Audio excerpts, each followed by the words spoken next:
Good morning, sir. Very good morning, very good morning. Because of certain technical error, this story had become discontinued. Now we are going to recontinue it. You all are ready? Yes, sir. This time we have to listen it Hindi translation, right? Yes, sir. एक राजा थे जिनके हृदय में 3 ज्वलंत प्रश्न निरंतर चलते रहते थे और जिन प्रश्नों के उत्तर के लिए वो काफी जिज्ञासु व व्याकुल रहा करते थे। उनका पहला प्रश्न था, इस संसार का सबसे महत्वपूर्ण समय कौन सा है जिसमें किसी काम की शुरुआत की जाए। दूसरा प्रश्न था, इस संसार का सबसे महत्वपूर्ण व्यक्ति कौन है। तीसरा प्रश्न था कि इस संसार का सबसे महत्वपूर्ण कार्य क्या है। इन तीनों प्रश्नों के उत्तर के लिए उन्होंने काफी चिंतन मनन किया और इस निष्कर्ष पे पहुंचे कि एक विद्वानों की सभा बुलानी चाहिए राज दरबार में, जिनके माध्यम से इन प्रश्नों का सटीक उत्तर जाना जा सके। परिणाम स्वरूप उन्होंने विद्वानों को अपने राज्यसभा में आमंत्रित किया। सभी विद्वान गण वहां पे उपस्थित हुए और राजा ने अपने प्रश्न को उनके समक्ष क्रमिक रूप से रखा। तो प्रथम प्रश्न के उत्तर में कुछ लोगों ने कहा कि इस दुनिया का सबसे महत्वपूर्ण समय को जानने के लिए एक समय सारणी होना बहुत जरूरी है, यानी एक टाइम टेबल होना बहुत जरूरी है और उसके हिसाब से काम करना चाहिए। कुछ लोगों ने कहा कि महत्वपूर्ण समय को जान पाना इतना आसान नहीं है, वो समय सारणी से नहीं जाना जा सकता।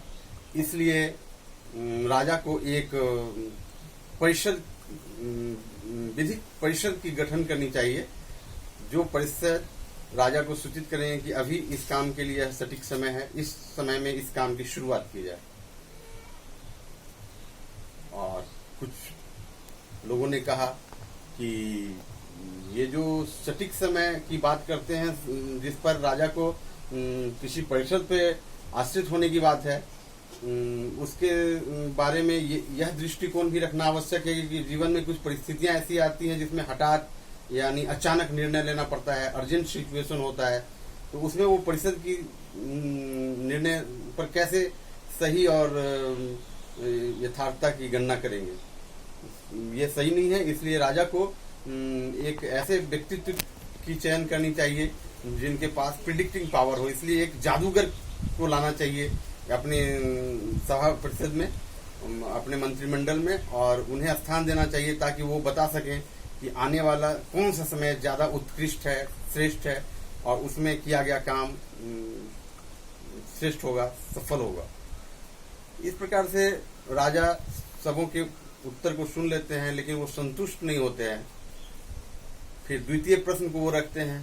उन्होंने कहा कि इस दुनिया का सबसे महत्वपूर्ण व्यक्ति कौन है, हमें किन की बात सुननी चाहिए, इस बात का मैं निर्णय कैसे लूं, इसके बारे में आप उत्तर दीजिए। तो विद्वानों ने कहा कि इस दुनिया में सबसे महत्वपूर्ण व्यक्ति तो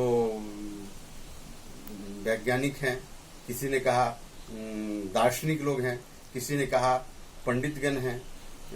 इस तरह से राजा को विभिन्न विभिन्न उत्तर दिए कि राजा को जो पुजारी होते हैं, जो धार्मिक लोग होते हैं, वो काफी महत्वपूर्ण है। कुछ लोगों ने रक्षा के दृष्टिकोण से कहा कि सोल्जर जो है वो राजा के लिए बहुत महत्वपूर्ण व्यक्ति है। कुछ लोगों ने कहा कि डॉक्टर्स बहुत महत्वपूर्ण व्यक्ति हैं, क्योंकि उसे नेक्स्ट टू गॉड भी कहा जाता है, वो प्राण रक्षा करते हैं। इस तरह से राजा विभिन्न विभिन्न उत्तर को देखे, परंतु उसको सुनकर वो संतुष्ट नहीं हुए। फिर उन्होंने अपना तृतीय प्रश्न रखा कि इस दुनिया का सबसे महत्वपूर्ण कार्य क्या है। तो महत्वपूर्ण कार्य के बारे में विद्वानों ने उन्हें सलाह दी कि इस दुनिया का सबसे महत्वपूर्ण कार्य है पूजा करना। किसी ने कहा कि वैज्ञानिक शोध करना बहुत महत्वपूर्ण कार्य है। किसी ने कहा कि इस दुनिया में जब हम लोग आए हैं तो कुछ खगोलीय शोध करना बहुत आवश्यक है। इस प्रकार से राजा को विभिन्न प्रकार के उत्तर मिलने पे राजा असंतुष्ट हो जाते हैं और उन्हें लगता है कि मैं जो उत्तर चाह रहा हूँ वो उत्तर इन विद्वानों से मुझे प्राप्त नहीं हो पाई, और वो उस सभा को वहीं पर विराम दे देते हैं। उनका स्वागत करके उन्हें अपने अपने स्थान पे जाने के लिए कह देते हैं। फिर वो निर्णय लेते हैं कि इन प्रश्नों के उत्तर को जानने के लिए हमें किसी त्यागी पुरुष और किसी चिंतनशील सद्विवेकी व्यक्ति के पास चलना चाहिए। तो वह व्यक्ति कौन हो सकता है? तो उनके दृष्टि में एक हर्मिट होता है, जिस हर्मिट के पास जाने के लिए वो निर्णय लेते हैं। और हर्मिट का आशय यहाँ पे साधु संतों से है। वो एक ऋषि हैं हर्मिट, जिनके पास वो जाने के लिए प्लान करते हैं, अपनी योजना बनाते हैं राजा। तो वहां जाने के लिए वो सोचते हैं कि वहां किस तरह से जाया जाए। तो उनके जो मंत्रिमंडल के लोग हैं, जो उनके प्रतिरक्षा में रहते हैं, उन्होंने सलाह दिया कि आप वहां जनरल ड्रेस में जाइए ताकि अन्य लोग आपको न देख सके, पहचान सके। आपके जो दुश्मन वगैरह होंगे वो आपको न पहचान सके।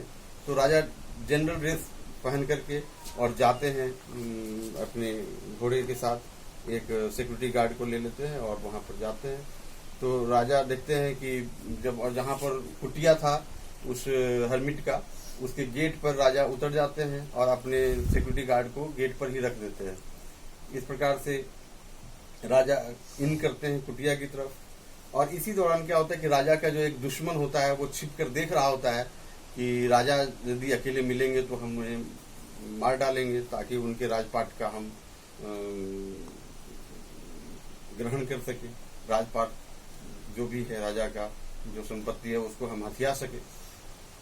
और परंतु राजा इस बात से अवगत नहीं होते हैं और राजा हर्मिट की ओर जाते हैं। तो देखते हैं हर्मिट जो है, जो ऋषि है, वो अपना खेत खुरिया रहे होते हैं खुरपी से और कुदाल से, क्यारी बना रहे होते हैं बगीचे में। राजा उन्हें अपना नमस्कार करते हैं। तो उसके प्रति उत्तर ऋषि भी देते हैं, हर्मिट देते हैं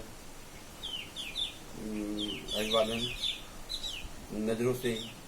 और राजा वहां पे खड़े हो जाते हैं। वो अपना परिचय बताते हैं कि मैं ऐसे ऐसे राजा हूँ और मेरी जिज्ञासा है आपसे 3 प्रश्न की सटीक उत्तर जानने की। तो हर्मिट इस पे कुछ प्रत्युत्तर नहीं देते हैं और वो अपने काम में यथावत व्यस्त रहते हैं, खेत में काम कर रहे होते हैं।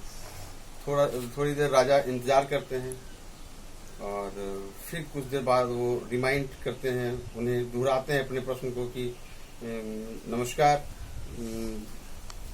ऋषि महोदय, यानी हर्मिट जी, मैं आप के समक्ष इस 3 प्रश्न के उत्तर की जिज्ञासा लेकर आया हूँ, कृपया इसे हल करने की प्रयास करें। लेकिन इस बार भी वो हर्मिट कोई प्रतिक्रिया नहीं दिखाते हैं, कोई अनुक्रिया नहीं दिखाते हैं और अपने कार्य में यथावत रहते हैं, बने रहते हैं। इस दृश्य को देखकर राजा की व्याकुलता बढ़ती जाती है। तो राजा फिर चिंतन करते हैं और उनके हाथ से कुदाल ले लेते हैं, आग्रह करके, महोदय आप अपनी कुदाल खुरपी मुझे दे दीजिए ताकि मैं आपके कार्य को करूं। तो वो हर्मिट उन्हें दे देते हैं और वो फलस्वरूप राजा उसको बागवानी करने लगते हैं, कुरियाने लगते हैं और ऋषि आराम करने लगते हैं एक साइड में बैठकर। फिर कुछ देर जब काम करते हैं राजा, तो वो उनकी जिज्ञासा आती है प्रश्न के उत्तर जानने की। तो वो रिमाइंड करते हैं हर्मिट को कि कृपया मुझे अपने प्रश्नों का उत्तर दिया जाए। लेकिन इस बार भी वो उत्तर नहीं देते हैं और इशारा करते हैं, have patience, just wait and watch. तो वो धैर्य रखते हैं और अपने काम में लग जाते हैं राजा। इसी बीच देखते हैं कि एक व्यक्ति गेट की तरफ से अपने पेट पे दोनों हाथ ऐसे रखे हुए बचाव बचाव करते हुए उन दोनों के पास दौड़ा आ रहा होता है। ये दोनों हठात राजा अपने हाथ से कुदाल और खुरपी फेंक देते हैं और हरमिट उठकर, जो आराम कर रहे होते हैं, उठकर दोनों जाते हैं, उसको पकड़ते हैं और उसे लाते हैं। देखते वो जख्मी व्यक्ति होता है, उसके कपड़े उठाते हैं, देखते हैं पेट में जख्म लगा होता है, क्योंकि राजा का जो बॉडीगार्ड था वो देख लिया था कि ये शत्रु है और उसे चाकू से पेट में मार डाला था। तो वो निकालते हैं, उसके जख्म को ठीक करते हैं, पट्टी देते हैं डिटॉल की, पानी की, और उसे ठीक करते हैं। जो आयुर्वेदिक औषधि उनके पास उपलब्ध थी उससे उसकी रक्षा करते हैं। फलस्वरूप ऐसा होता है कि वो व्यक्ति सो जाता है जमीन पे और राजा और ये भी विराम करने लगते हैं। दूसरे दिन सुबह में राजा देखते हैं कि वो व्यक्ति ठीक हो चुका होता है। तो वो व्यक्ति कहता है, please forgive me, please forgive me, कृपया मुझे माफ कर दें, कृपया मुझे माफ कर दें। तो राजा पूछते क्यों? मैं यहाँ माफ करने का तो कोई प्रश्न नहीं है, मैंने तो निस्वार्थ भाव से आपकी सेवा की है। तो वो कहते हैं कि नहीं, आप मुझे नहीं पहचानते, लेकिन मैं आपको पहचानता हूँ। आपने मेरे भाई को एक बार दंड दी थी किसी गलती करने के कारण और उसकी संपत्ति ले ली थी, उसी की प्रतिशोध में मैं आपसे बदला लेना चाह रहा था। और उसके दौरान आपके सेवा कर्मियों ने, रक्षा मंत्री ने मुझे देख लिया और उसने मुझे चाकू मार दिया था। लेकिन आप इतने दयालु हैं और इतने कृपालु हैं कि आपने मेरी रक्षा कर, मेरी प्राण रक्षा कर दी है, इसलिए मैं आपसे माफ़ी मांगता हूँ। तो राजा ने कहा कि देखो, इसमें माफ़ी मांगने की कोई बात नहीं है, मैंने निस्वार्थ भाव से एक मानव की सेवा की है, मैंने मानव धर्म को निभाया है। तो व्यक्ति, राजा सोचते हैं कि फिर देखो, मैंने कितने सरल तरीके से एक दुश्मन को अपना मित्र बना लिया। सच में ये दिन आज का बहुत ही बहुमूल्य है, क्योंकि मैं बातों बातों में दुश्मन को गले लगाया और दुश्मन को दोस्त में परिणत कर लिया हूँ। इस तरह से राजा को खुशी होती है। लेकिन राजा फिर से ये प्रश्न पूछते हैं उनसे कि कृपया महोदय, अब तो बता दिया जाए, अब तो इतनी समय भी चली गई, इतनी घटनाएं भी घट गई। तो वो बताते हैं हरमिट की आपको सारे प्रश्नों का उत्तर मिल चुका है, लेकिन अभी आपके स्मरण में नहीं है, तो मैं दोहराता हूँ, आप गिने। पहला आपका जो प्रश्न है कि इस दुनिया का सबसे महत्वपूर्ण समय क्या है, तो उसका उत्तर है, इस दुनिया का एक ही समय सबसे महत्वपूर्ण है, एक ही समय सबसे महत्वपूर्ण है, वह है अभी, वह है अभी, यानी प्रेजेंट टाइम। पहला प्रश्न का उत्तर दिया, क्योंकि अगर हम और आप अभी यहाँ नहीं होते तो ये व्यक्ति इस संसार से चला गया होता, इसकी जान समाप्त हो जाती और हम दोनों को यहाँ रहने के कारण इसकी जान बची। दूसरा प्रश्न है कि इस दुनिया का सबसे महत्वपूर्ण व्यक्ति कौन है, या हमें इस दुनिया में किसे सही समझकर किन की बात सुननी चाहिए। तो इसका उत्तर यह है कि इस दुनिया का सबसे महत्वपूर्ण व्यक्ति वह है जिसके साथ आप वर्तमान समय में हैं। तीसरा प्रश्न है कि इस दुनिया का सबसे महत्वपूर्ण कार्य क्या है, तो इसका उत्तर यह है कि इस दुनिया का सबसे महत्वपूर्ण कार्य है दूसरों की भलाई करना, निस्वार्थ भाव से दूसरों की भलाई करना। यही इस दुनिया का सबसे महत्वपूर्ण समय है, महत्वपूर्ण कार्य है, क्योंकि कोई नहीं जानता कि अगले क्षण में क्या होने वाला है और हम लोग एक दूसरे से मिलेंगे या न मिलेंगे। ऐसे ही जब उत्तर हरमिट देते हैं तो राजा संतुष्ट हो जाते हैं और वो अपने किंगडम को वापस हो जाते हैं।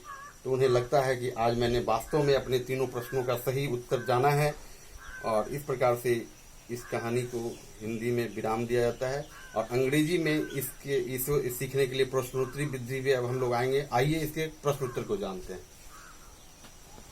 Lesson 1, a story 3 questions written by Leo Tolstoy.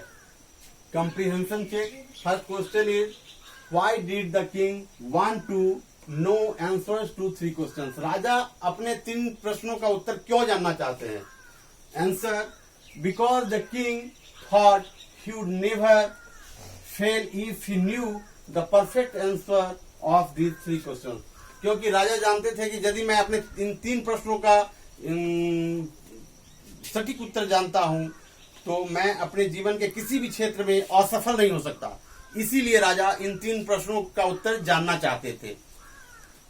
Next question fill in the blanks है, जिसमें हमने अंडरलाइन कर दिया है, जो भरा है हमने उसे ब्लू से भरा गया है, और जो रेड से लिखा हुआ है वो बुक में पहले से लिखा हुआ है। Messengers were sent throughout the kingdom to announce a reward for those who could answer the question. इस प्रकार से आपको ये इसमें कंप्लीट है वाक्य कि मैसेंजर्स यानी संवाददाता उनको पूरे किंगडम में भेजा गया था इस बात की घोषणा करने के लिए कि जो व्यक्ति इसकी सटीक उत्तर देंगे उन्हें एक उपहार दिया जाएगा, संतोषप्रद उपहार दिया जाएगा। Next question 3, what is the right is question 3 is of 3 question. This is the first question of question number 3। What is the right time to begin something, किसी कार्य की शुरुआत की सही समय क्या है? Answer, there is only one time that is important to begin a work and that is now.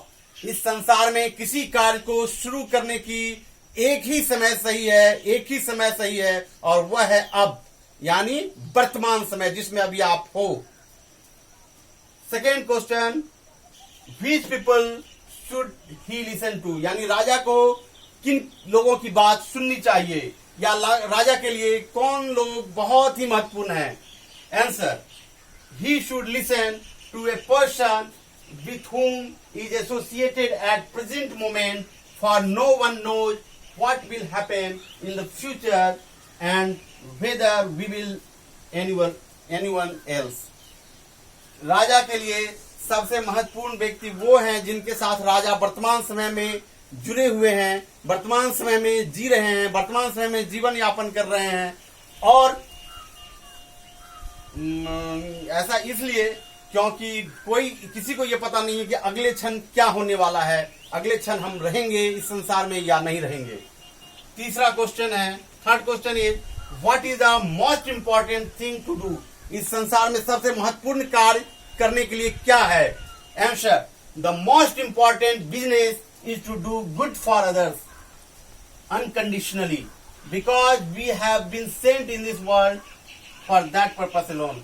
इस संसार में सबसे महत्वपूर्ण कार्य है दूसरों की भलाई निस्वार्थ भाव से करना, क्योंकि इस संसार में हम लोग इसी कार्य के लिए भेजे गए हैं और हमें पता नहीं कि अगला क्षण क्या होने वाला है। अर्थात हमें हमेशा दिमाग में ये रखना चाहिए कि हम लोग इस संसार में दूसरों की भलाई करने के लिए भेजे गए हैं और हमें इस कार्य को करने में पूर्ण दिलचस्पी बनाए रखनी चाहिए। इस तरह से ये हमारे तीनों प्रश्न समाप्त होते हैं। आप इसे लिखेंगे। You all are following well? Yes sir. लिख पा रहे हैं? Yes sir. ये आपको दिख रहा है जी? Right, okay. आप इसको देखिए और अपने डायरी में लिखकर बारी बारी चेक कराइए ताकि आने वाले यूनिट टेस्ट में आप अच्छे अंकों की प्राप्ति कर सकें और अपना नाम रोशन कर सके, विद्यालय का नाम रोशन कर सके। इसी अपेक्षाओं के साथ इस क्लास को यहीं पे विराम देता हूँ। Thank you very much to participate in this valuable class of standard 7। See you in next class.